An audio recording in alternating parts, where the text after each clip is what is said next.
Hello everyone, I'm Admiral Ellis of the TTO, and welcome back to the Sci-Fi universe. Today, I was actually planning on, I'm still going to do it by the way, planning and continuing to do, talking about sorcery and magic and that sort of things, because it is physically possible to change the universe using your mind, but it's not easy for most people, and for the majority of races and species, it is damn near impossible. I feel like I cut off a thought there, but I'll get back to it later. There are three different designations of someone who can use this, and I'll explain how it works later.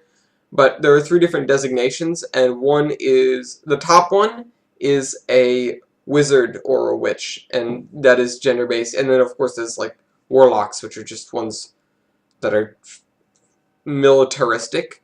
So, witch, wizard, warlock, same level of education, but different profession and gender.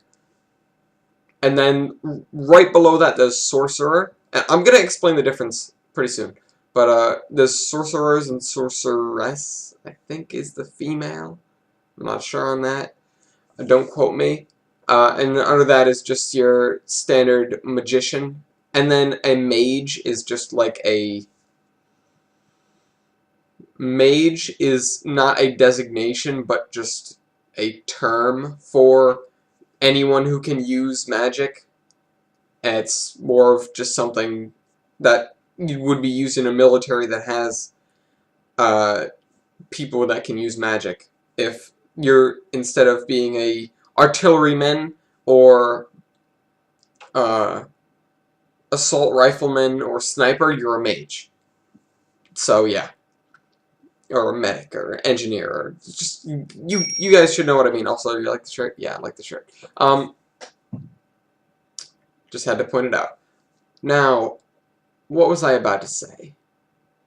Oh yes, how it works. I want to go over this first. Now, if you are familiar with Stargate lore, you will know that there is a thing called ascension, where the body is converted into pure energy and you rise to the next plane of existence.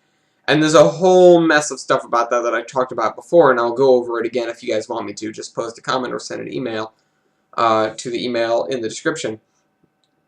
But when you're ascending, when you're working towards that, you will gain powers incrementally as your brain starts to work more and more. You get more connections between synapses and you become more active. And one of the things is like telekinesis and being able to read minds and things of that sort.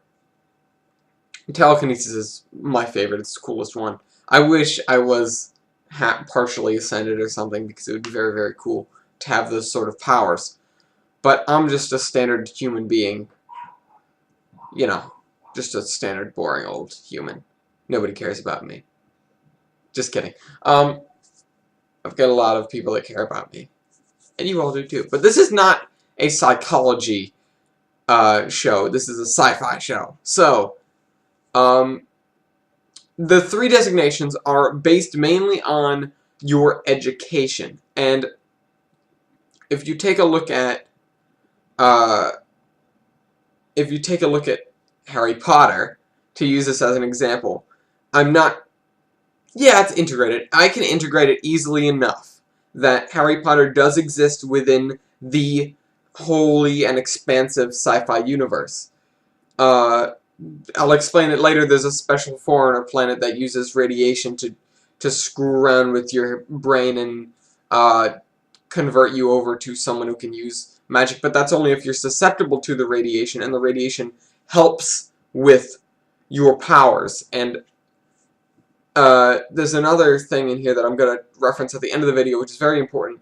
The same radiation that is used in the Forerunner planet to enhance and help students with magic is the same kind of radiation that the black hole at the center of Andromeda is releasing, and basically allowing that entire galaxy to be able to use magic of some kind. Uh, how can I put this lightly? No, I'm not sure how I can put that, but but of course, only two people who are capable of easily accepting this kind of help. Some people just can't use it. Your brain has not developed these specific pathways that enable you to use magic, and it is partially genetic how you do this. And of course, you can just get the lucky mutation where it just happens. It works. There's a book that I was trying to think of. It's this girl who finds out she has telekinetic powers and all sorts of stuff. I don't remember what it's called. Her name started with an M. It'll come to me. If I think of it by the end of the episode, I'll let you guys know. It was a very good book. I liked it when I was younger. But, yeah, the different levels of education. There are the gigantic schools, the universities, like Hogwarts, and you become a wizard there. A wizard or a witch, depending on your gender. And that you get the highest level of training. You are trained to use the best spells, and you get to use performance-enhancing devices, like a wand and a broom. Actually, a broom is just on its own. A broom is actually just made of a special material that responds very, very well to telekinetic activity. So it will fly. It's very difficult to fly yourself with telekinesis because it's like literally trying to lift yourself up, and that doesn't work. I know some of us have probably tried it, just like trying to lift yourself out of the seat.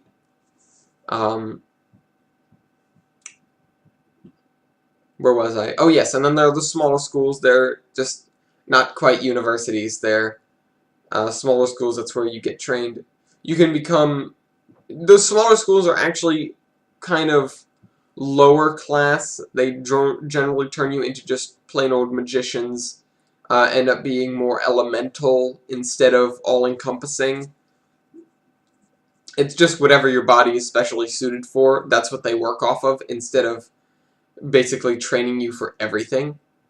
So you get more elemental mages out of smaller schools. And then there's the class in the middle, which is a sorcerer, and that is a one-on-one tutor. And a good example of this, although the story is not true, a good example of this is the movie The Sorcerer's Apprentice, where the kid is training one-on-one with his sorcerer tutor, and you know, he gets very, very powerful through that, and his, you know, his character development, all that other stuff in there, too. So, those are the three different kinds of mage, and, here, I'm gonna drop a bomb on you guys right now. Andromeda is a galaxy far, far away, and although it may not be a long, long time ago, if you guys can see where I'm going, good job. If you can't, it's Star Wars. Jedi and Sith and anyone who can use the Force is actually just it's actually just a function of a telekinetic magic ability. And because the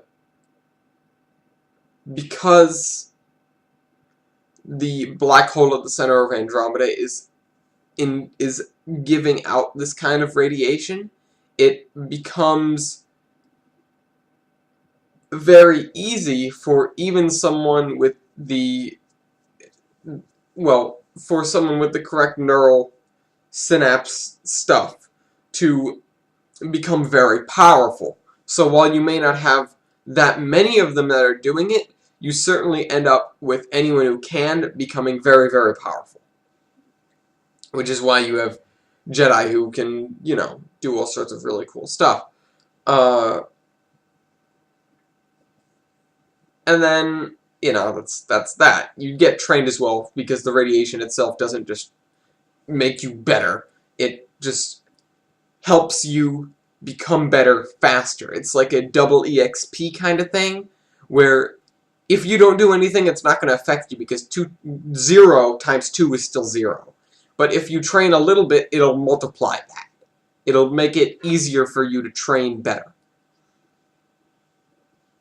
You know, that's that. That's why they built these magic universities on a Forerunner planet that was designed to help with ascension by giving off this radiation so that you could increase your neural activity through training magic abilities, and eventually, if you wanted to, ascend.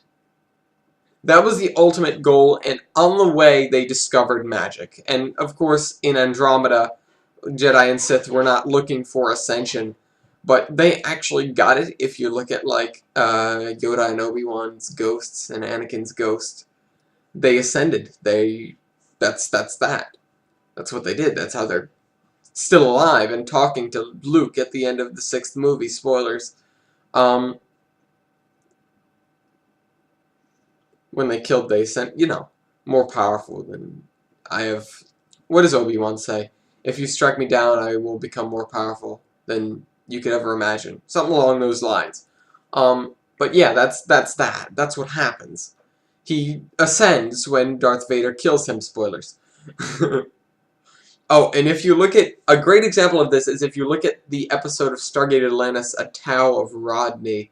How do you pronounce that? A Tao of Rodney. I'm sorry I don't have any visual aid here. There just isn't a lot that I can reference to basically fill in these massive gaps of how this stuff works. It's a very... I was thinking about it before I started, and I decided that I'm just going to go into this without having anything up in the background because there's nothing that I can do to help me at this point in time. It's not... It wouldn't be prudent. It would just be me wandering around web pages looking for the tiniest little scrap of information that might help prove my point. And if you're here, that means you probably are very open-minded and can take whatever alterations I have to make to an individual series' lore to allow it to fit in. Because everything was built and designed as a standalone when they put it into games, books, and movies. So, not built and designed, reconfigured as a standalone when they put it into games, books, and movies, and therefore it was not expected that someone would try to piece it back together and people would just take all of it for granted and make it separate. But when you get someone coming down from the TTO which knows that all of this fits together and all of this works, it becomes very odd to explain it to people that Star Trek is 600 years later and the Mass Effect takes place in another universe, and the reason it's the same is through the ARC translation, and the Halo array wiped us out 100,000 years ago, but ancients who are actually foreigners escaped on Atlantis millions of years before that. You know, it takes a long-winded person who's able to put up with stuff, and because I don't have that great of a memory, what I'm relaying to you right now may not be entirely correct. But I can always go back to Mabel's later and just figure out exactly what I screwed up and come back and fix it. Like, I'd like to amend last week, or the week before, I was talking about warp drive and how that bends space together. It does not, actually. It pushes you with space while creating negative space in front of you, so you're essentially riding the wave. And that's how the mass relay works. Instead of the ship itself generating the wave, the mass relay makes the bubble with the wave in it and just boom, sends you along. And of course, if it's mistimed or the mass relay is malfunctioning, it'll send you somewhere God knows where, which is how the Normandy ended up in the Milky Way in the 2900s. But that was quite long-winded, so I'm going to end this video now and say that if you have any questions, short questions, post them in the comments. If you have any long questions, send me an email at admiralellis@gmail.com, and I will answer them next week. Hope you guys enjoyed the video. Like, comment, subscribe. And keep looking at the stars.